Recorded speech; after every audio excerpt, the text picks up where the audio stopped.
back to the pump. Once again, this is called vortex flow. The fluid being forced through the turbine vanes causes the turbine to rotate. As the turbine's rotational speed increases, the fluid exiting the turbine is drawn backward, causing the fluid to strike the back side of the stator vane. This action releases the watt to freewheel about its inner race. This is now called rotary flow. When rotary flow has been achieved, and the programmed speed and range requirements have been met, the torque converter will go into lockup, and pump and the turbine will be mechanically connected, rotating as one component. This action is accomplished by the use of a lockup clutch.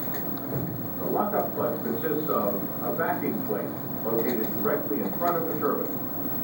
It's folded to the converter front cover, thus always rotating with the engine. A torsional damper and lockup clutch plate assembly is located next to the backing plate.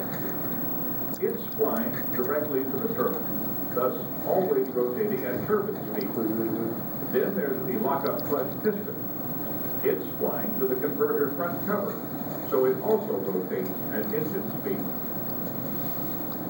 All of these components are contained in the converter front cover, pictured here as a cutaway.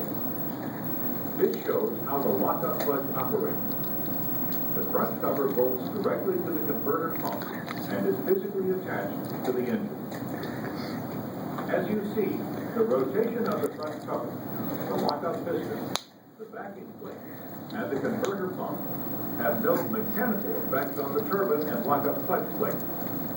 However, when the torque converter achieves a rotary flow and certain programmable speed and range requirements are met, the ECU applies the lockup clutch.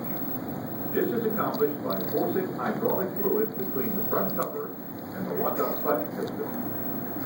This causes the piston to move, and with the help of the backing plate, sandwich the lockup clutch plate between. The turbine now rotates as one with the pump at engine speed. If a critical transmission failure is ever detected by the ECU diagnostics, lockup will be switched off. This eliminates the mechanical connection between the engine and the torque converter turbine.